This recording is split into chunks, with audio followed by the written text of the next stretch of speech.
Welcome, friends, to the Soul Talk podcast, a show where we explore and uncover the path to the heart, amplifying your conscience. Join me as we meet incredible souls who are in this journey and learn from their experience and different methods that will make you vibrate your heart. Let's get into it.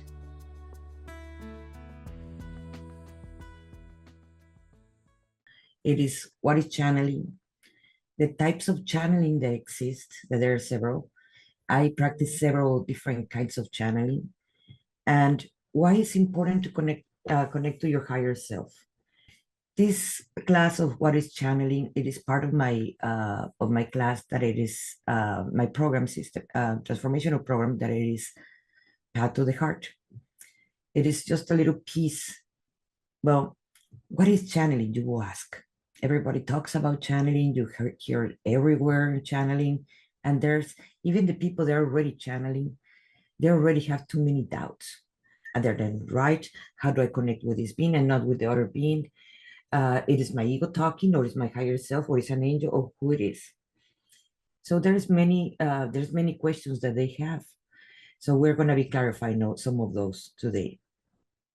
Well, channeling, basically, we're translators of a language that we're listening, feeling, sensing, tasting, smelling, or simply knowing.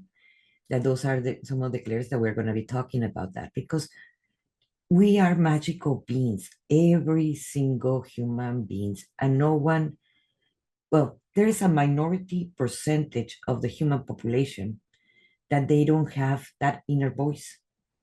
So I have not tested. I have doubts that they can channel themselves, but I might be wrong. This is what I know in this moment. So everybody receive ideas, inspirations, solutions for problems, or simply they guide us to turn to the right or turn to the left. The thing is, we were not used to, the system did not teach us at all how to, we believe in ourselves. We believe in the intuition, follow that intuition. And so even if we present with an idea and we know the solution, or we know what is going to happen, we tend to self-doubt ourselves. So we tend to put it in the background. That happened to me. I've been doing this all my life since I am a kid. Since I remember my friends that no one can see, my imaginary friends, how my family called them.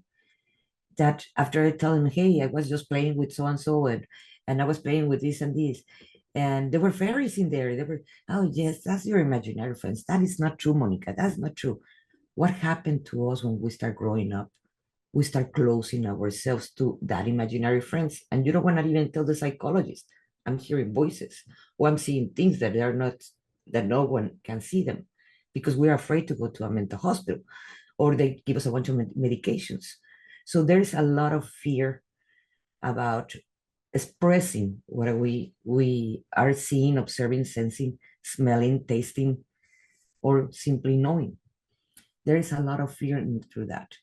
But basically, a channeler is the one that can translate multidimensional energy that arrives to us, and we can understand it. That's why we're translators. Now, I'm not going to say they have the same vibration, every single being that comes to us. Some of the beings that they come to us are going to be, the mainly is everybody has a higher self. Everybody has a higher self. I don't care if they believe in it or not, but they still have it. Now, everybody has an angel, at least one angel with them, that they're taking care of them. All that, not only from this timeline, we're talking from different timelines too.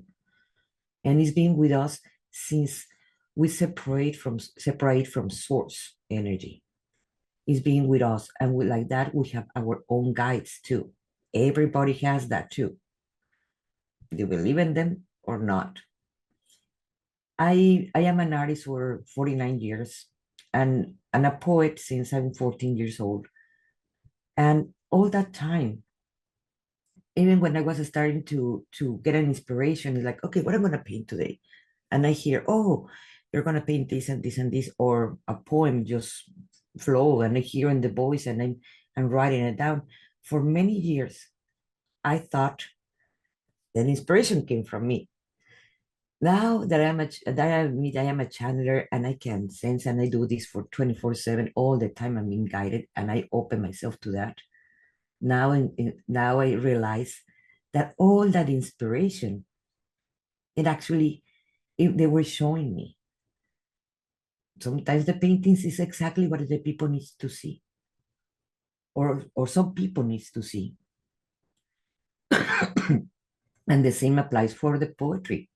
In the poetry was a kind of a little bit more different because I was writing a poem very in my computer, it was very inspiring hearing the voices and all this.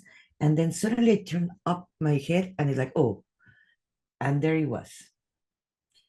One of my guides that I call him the poet, because every time he talked to me, he talks in poetry. And that's where I was getting all those poems. And I thought, okay, it is very useful for artists, mathematicians, for engineers, scientists, bookkeepers, lawyers, housewives. It's useful for every single being. If you're trying to fix a problem or find a solution for a problem that you have with someone else, if you ask, you're going to receive that answer. Every time that we want to connect to the higher beings, they're eager to help us. So it is about connecting with them, and we're going to receive that information. Now, there's many myths about channeling.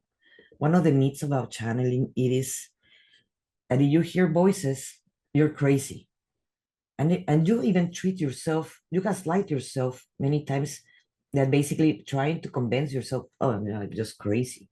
That voices or that thought that is telling me to turn to the right or not to eat this or not to act like that, it's just crazy. So the majority of people, when they start channeling, they keep it to themselves because they're too afraid of the judgment of other people. The fact in reality, it is that everybody is hearing voices except that minority of the collective of human beings that they don't have the inner voice.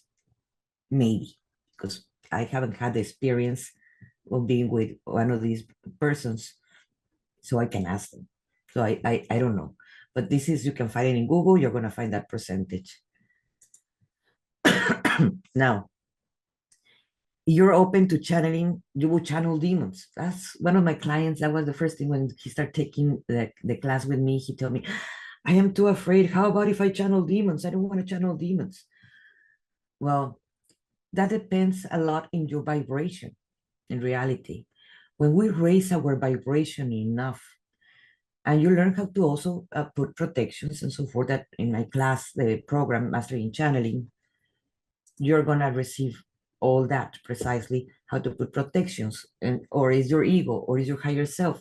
Today we're going to be talking about the difference between your ego and higher self. But in reality, you're not going to connect to a demon. Let's say you want to channel when you're drunk, when you're in alcohol or drunk or drugs, or you're very angry at someone, or you're very depressed. You're not going to attract the higher beings that you want to attract. So you can talk with them. Just giving advices. I never channel if I'm going to be having some beers or some alcohol. Or if I'm going to do a mushroom trip, I try not to connect at the same time. Why? Because it changed my vibration. You learn how to raise your vibration enough, it's going to be easier so you can connect to higher beings. That's at the end, that's what we want to get in from the channeling, the majority of the human beings, or at least the ones that come to my classes. Now, the only one that can talk to these beings, it is the priest. I was raised Catholic, and that's what they told me. I studied even with nuns, so they always told me then that the only person who can talk with source energy, God, or universe, whatever name you want to call it, it was the priest. So you have to ask the priest. And the thing is, as a channeler, We're translating the language, but when we are passing the information, it's going to pass through our own filters. And every single human being has filters, including myself. Everybody has filters or traumas that we have passed, limitations, fears, when I'm talking about limitations, it is judgment, it is guilt, shame, etc. That is going to be filtered by that when we're receiving and passing information as it is.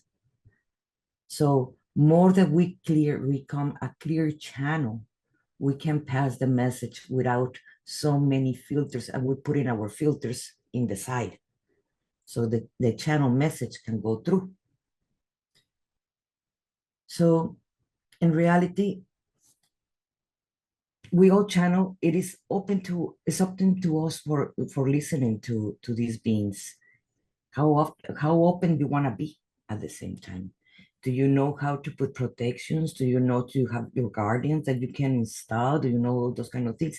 Those are things of part of what I teach in my mastering program of channeling. That is a 12 weeks that we're going to be talking to more about that, how you can learn more. Other of the myths of channeling is you're not worthy enough to converse with ascended master like Jesus, let's put it like that, or Buddha, or many beings that are there, Saint Germain, etc., etc. In how the fact it is in how the ascended masters or guide see you, it is not like human beings we see each other. In reality, what you even believe about yourself that you're worth, your guides are not seeing you with the same eyes that you see yourself. They're seeing you way bigger than you are. Or no, not that you are, that you believe that you are to yourself. So in the moment that you start opening up for them, they're not having the judgment of the human judgment because they are not humans. Yes, you can connect to your ancestors too, but when they pass to the other plane, they're not in this plane, so they can observe things in a different way that we observe them in the 3D world. They always see you with compassion, with love, and you can feel that when you connect with them, when they're higher beings. If you lend your body to a being, you lose control over yourself, or you will get possessed. You hear that I hear that from many of the people. I tell them, I am a channeler. Oh, probably you're possessed already, or you lose completely control. My clients also have told me that when we start working in channeling, they have told me these things. And it is trans-channeling or channeling. It is different kinds of channeling. It is not about possession. Higher beings of the the planes that are connected with source energy and they work with love and light in reality.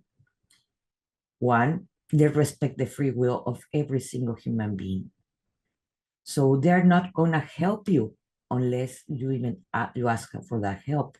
They're not going to intervene because they have this laws of the universe that is not an intervention unless you ask for help. So they are not going to possess you. None of the, if I lend my body, you can see many channelers that are Archangel Michael or different beings that are channeling. They're not going to possess you. That's not what intent. They're here to help. They're not here to control you. Because if they really wanted to control you, they already be doing that. But that goes against the laws of the universe. So they are not going to do that because we are sovereign beings. One of the questions that my clients ask me is, your guys are going to interfere with your choices. When we start talking about the difference between your ego and your higher self, that's where the difference is. The ego will try to intervene in your choices. A higher being is just basically the observer, unless you ask them for help. They're like, how do I resolve this? What is the best for me, etc. They're gonna give you that. They're gonna show you that. But at the end, they know it is your choice to make the decisions you want to do because they understand perfectly that every single human being that is in this plane We're here to learn. We're here to experience. We all have different missions why we're here. So they're not gonna make choices for you, because or else they will interfere in your own lessons that you already signed up when you came to this plane. So they're not. And now we're going to talk about the difference between our ego and our higher self, because I believe that's where the majority will get confused unless we have a lot of practice and it comes faster. It is not something that once we already understand what the process of both of them. It's like, when your ego is talking, that's majority of the time. And it's the ego is always going to try to control you, because the ego do not like changes. So every time you're going to go to a change, the ego is going to try to control you. The ego is going to try to manipulate you and instigate fear. It will tell you words like this. Do you remember when you tried that 10 years ago? Well, you remember how it felt, and it will bring that memory from the past to your present, and you're like, oh no, it felt horrible. No, I'm not going to do that. But to that voice in reality was there to protect you, that ego. Or in reality, the ego was there to control you because you don't like changes. If you outgrow your ego and you can learn to control it very well, then what is going to happen? You lose completely control over you. So your ego in reality do not want you to have that control. Now, and usually when your ego is talking to you, it have a very loud voice. It's insistent, constantly telling you, no, you're gonna crash. No, you are gonna crash and burn in this one. And it's repeating you, telling you all these bad stories. So when you get that thought, ask yourself, if this voice is trying to instigate me fear, trying to move forward, if this voice is actually trying to control me, you're gonna ask yourself those questions every time that you have that a thought. Because when you get to the higher self difference, it is the higher self always going to be giving you advices. I suggest for you, and try this one. You can try it today when you go into the car to buy whatever, and just ask yourself, do I turn to the right or to the left? Sometimes because we need to be in certain places that we don't know why we're here, why I'm meeting this person, because maybe that person is going to give you a little part of the puzzle of your own life. And your ego is going to conduct you to that person.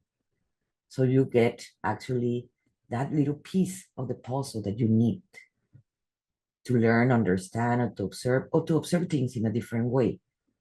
And if you remember the question before, ego, how do I can, I'm sorry, higher self, how I can project my, a better life in me, or how I can get a better job, or how I can find the love of my life, whatever it is, question that you ask to your higher self.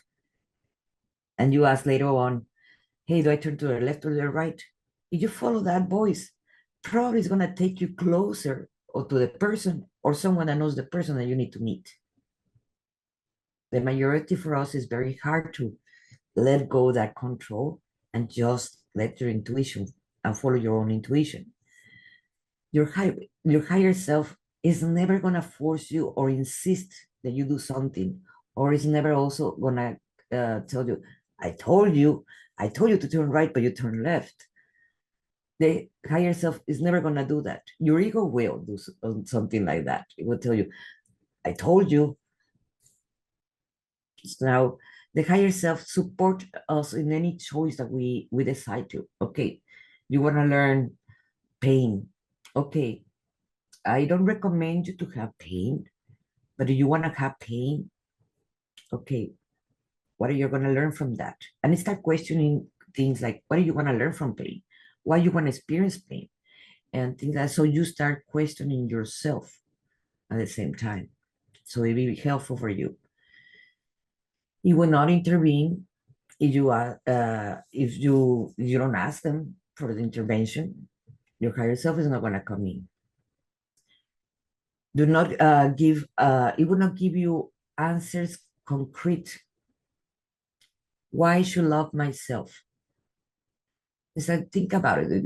Your higher self will say, think about it. If you love yourself, you can achieve this and this. You will believe more in you.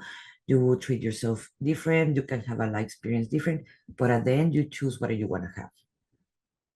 What is your life experience? What do you want for your life experience? Those are questions that your higher self will ask you. So it's not going to give you a concrete answer, but it's going to give you different thoughts so you can get the information that you asked originally. But it's going to come from you. It's not going to come directly. Now, the difference with the higher self and the higher self and the ego, the higher self have a lower voice. Now you want to increase the voice of your higher self, you have to focus in your higher self. Remember that wherever we put our energy and intention is what is going to grow. And if you're all the time only listening to your ego, that's what is going to grow more. And the voice is going to become louder. But if you do that to your higher self, that's when the things are going to be different. Your higher self, it is the one that is going to, the voice is going to become louder. Now, something that I tell all my students all the time, when your ego is actually bothering you all the time, like telling you, oh, you're getting fat, you're getting ugly, you're not good enough, or remember that fear, that's why you cannot have a mate, or whatever things that is pushing you down. What I tell my students is, tell your ego to take a walk.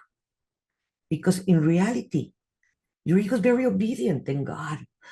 It's very obedient. If you tell them to ego to take a walk, it will go away from you. I'm not sure if it goes to take a walk or not, but at least it's not in your head and bothering you. So like that, you will have that choice, that option, that letting your ego go, it is going to be letting your ego walk away. You can think more clearly. And that's a choice that you can do. You don't have to believe me. Just try it. Try it because I know it's going to bring the difference in you. Now, we're going to talk about the types of channeling that I do. So, and also we're going to be talking about some of the gifts that some of you already were born, developed, or want to develop. In the types of channeling, we have the automatic writing that many of you already are doing, or if you want to learn how to do it, we're going to go deeply in a master program of channeling that I'm going to have starting the 22nd. We start in that one. It's automatic writing. You're going to learn to do light language.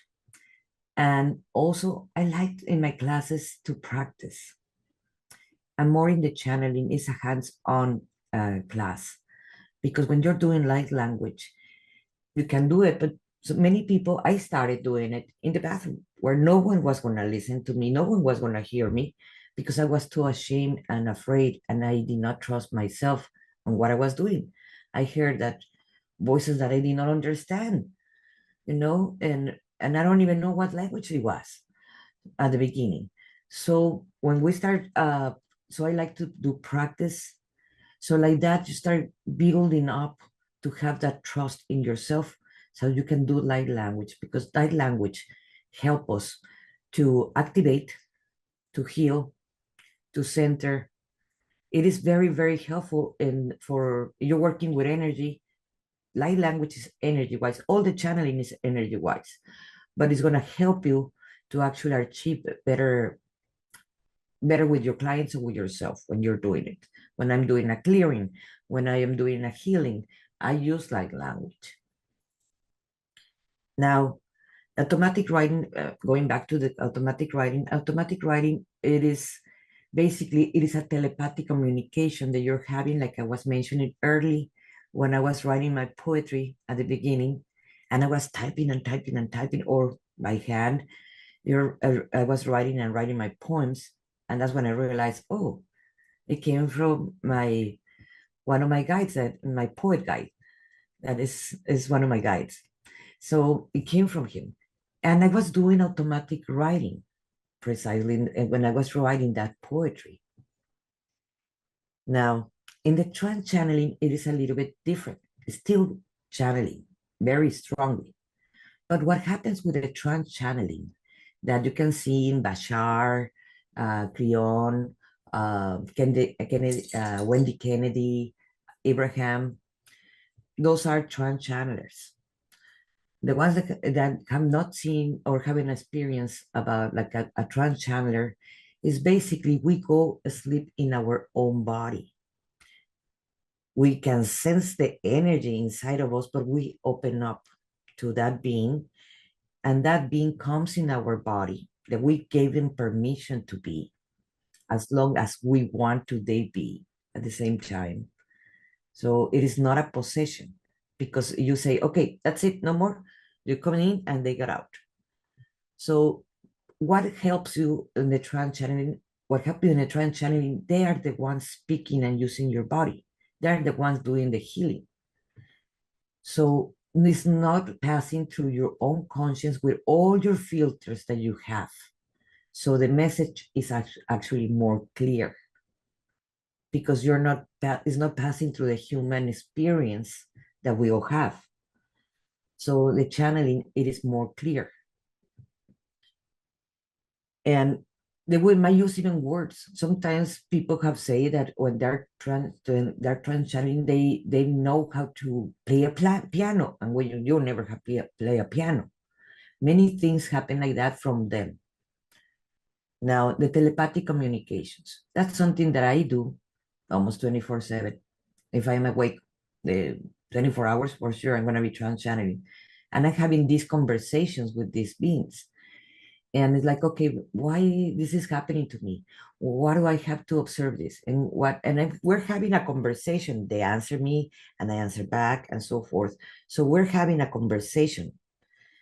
That's what is telepathic communications. In my class, in my program of mastering channeling, I teach telepathic.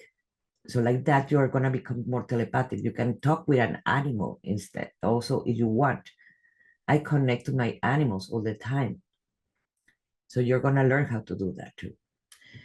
The types of channeling, it can come in dreams, because the higher guidance, the last thing they want to do, it is just to present themselves like that, unless you're already ready to receive a being. Probably is blue or have bigger head, or is different. It's not human.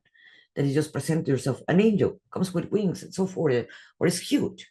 It's like you just present themselves. Like one of my students used to tell me all the time, I just want to talk with Archangel Michael. I want to see Archangel Michael. And I tell him, yes. And if you're not ready, the Archangel Michael just show up in your living room and you're just gonna faint.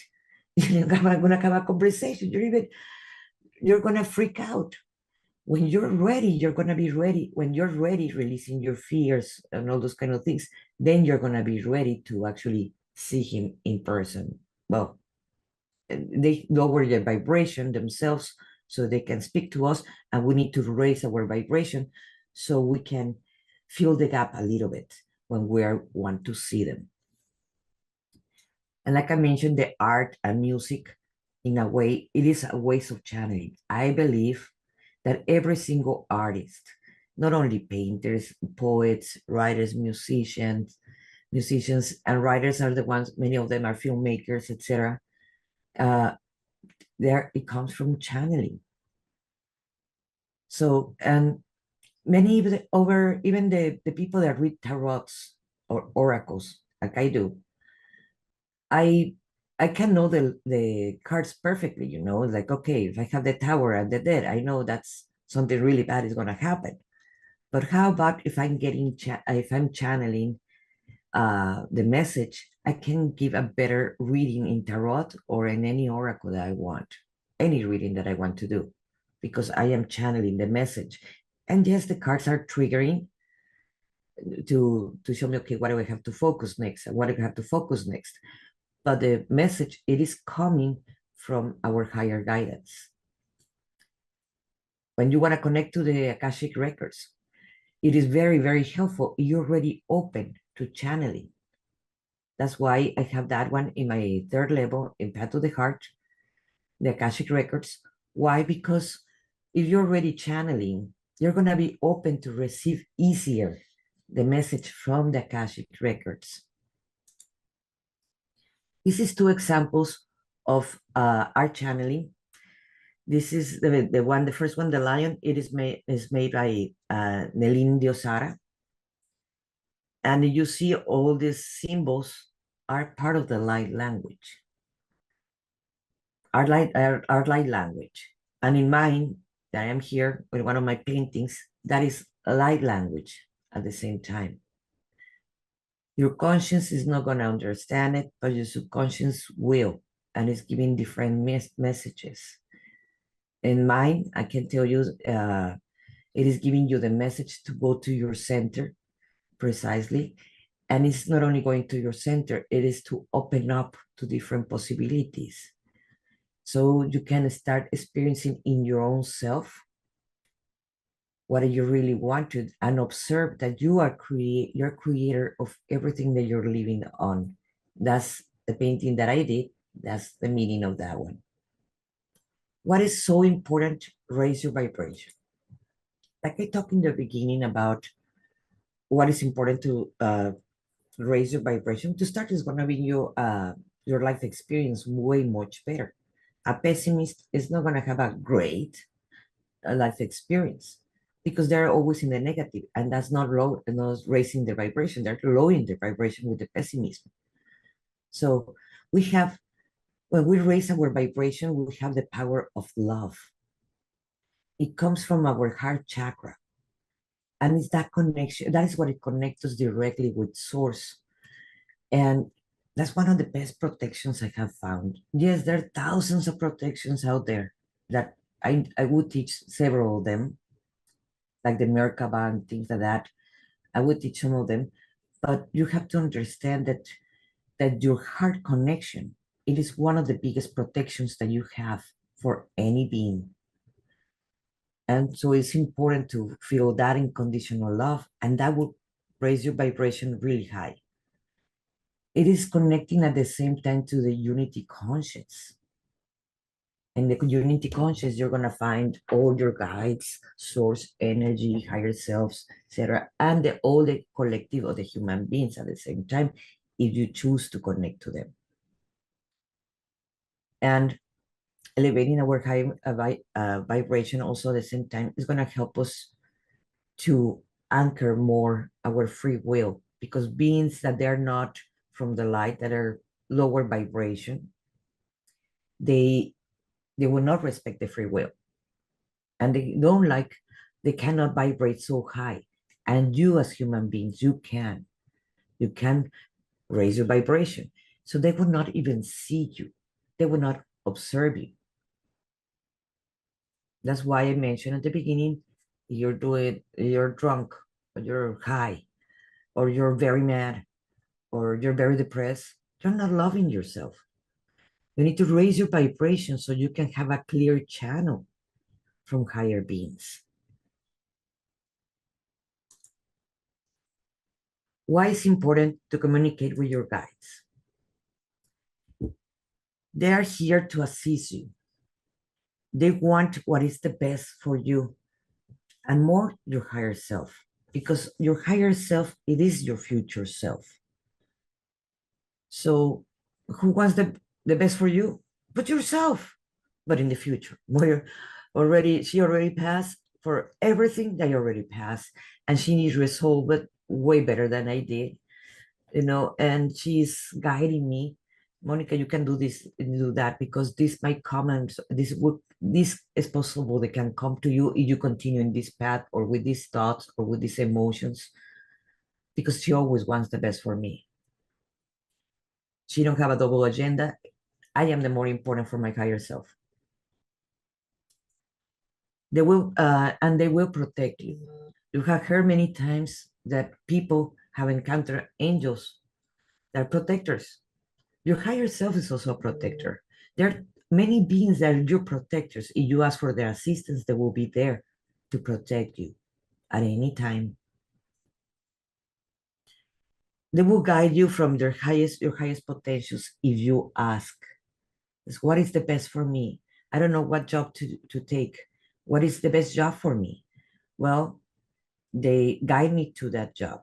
They will show you how you can achieve that.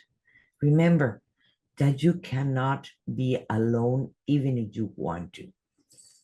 They're around you. You have an entourage. Everybody has an entourage, a bunch of guides, angels, spiritual animals, your higher self, ascended masters. You have a soul family. You have an entourage all around you, even if you're alone in a room. So you cannot be alone. You can be alone without, you don't want to talk to them, but they're still there. The benefits about channeling is it will remove your self-doubt that you have about you. And almost everybody has self-doubts about themselves. And channeling will help you overcome that because you will get proof or verification that it will be easy for you to believe in yourself. You have to ask for that too. You will learn how it is your self-worth in reality because they see you big and beautiful as a brilliant, brilliant light. They don't see you with all your limitations or with that more that you're looking at yourself or that wrinkle that you're seeing yourself. They don't see you like that. So for them, you are always worthy. And they're so grateful that you're here doing the hard work in the 3D. So they're going to inject in you that self-confidence that you need if you let them, of course. They cannot intervene. When you're sabotaging yourself, they're saying, what is behind? And they tell me, like, okay, what is behind that you don't want to do this? Or you are just sabotaging yourself, Monica. Why you're sabotaging yourself? And like, am I sabotaging? Like, yes, you're sabotaging. Oh, okay, let me change this. Let me do something or have taken an action or something so I stop sabotaging myself. But they guide me, they tell me like when I am doing it, and I am doing it. So that is very, very helpful. Now, they will remind you how worthy you are. They will give you the liberty. You will have the liberty to honor yourself and respect yourself. And they will respect your beliefs. They say, okay, you want to believe in that? Be my guest. It is your choice, it's your option. We're still here in case you need us. Because you are worthy, and that's why we're here. They will use in some derivations something like that.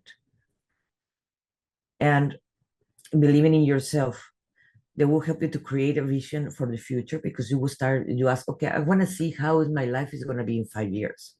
They will show you like in reels, in photos, or in something, a vision of what is coming in 5 years for you.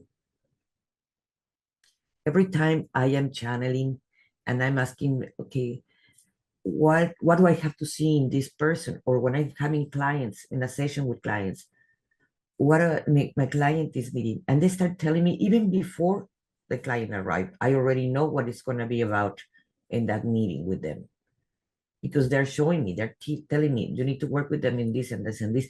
And my client comes and they tell me the problem. And in reality, what I need to work with them is what my guides already told me. Sometimes when I start channeling, also I remember of conscious channeling because everybody do it consciously or unconsciously. When I start consciously channeling, I start one day I receive another gift that I can see all the possibilities that it can happen to a person. It depends on the choice that they take. And that was applying also for me and for everybody. And I was like, oh, this is awesome. How do I use it? Oh, don't worry. Tomorrow you have a client that it needs that. Like, oh, okay. Now we're gonna use this one. Okay, with my next client. And yes, the next day I have the client that I didn't even know because they have not signed up yet. And they just sign up for a session with me and exactly what they were needing. So you're always gonna have confirmation of your guides and that you're doing great because of those little things. One day they show me I have to learn because the next day I'm gonna need it. That was in the future. So they're gonna give you the strength that you need. And when it's hard times, when we're feeling lonely, when we're feeling not understood by others, we know we have a team that do understand us, that love us no matter what. That it is unconditional love. They're not judging us. They're just there for us. Hi everyone, this is Monica Ramirez, the Warrior of Love. And if you have been feeling stuck where you are right now, or if you have felt that you cannot connect with others in the same language or the same emotions that you're feeling, if you're a coach, a healer, energy worker, in any of those branches, maybe this is for you. Because we have felt the disconnection for the rest of our family, friends, that we cannot connect to them. And we're so afraid to actually go deep dive when we're getting triggered by our own clients because we're seeing our mirror image with them. My name is Monica Ramirez, the Warrior of Love, and that's my spiritual name. And I take clients from feeling confused and feeling stuck to feeling free, to feeling that they feel empowered from themselves. I created a system, Path to the Heart, that goes in 3 levels. And the first level, it is healing the inner child, healing the parts of us that we've been so afraid or it's very painful to do it. I have done it myself, not only with me, and I have done it with many of my clients, that I take them to this process. The second level, it is to go more into inner self, clearing the family lineage, to breaking the contracts and vows, learning deeper more about the laws of the universe. And the third level, it is learning how to channel, how to do waking up your and getting online your gifts, your unique gifts that the world so much needs right now. So if you wanted to know more about this, I am eager to show you and to teach you all what I know that I use every day in my life. So thank you for being here in this page. I really appreciate it. And this is Monica Ramirez, the Warrior of Love.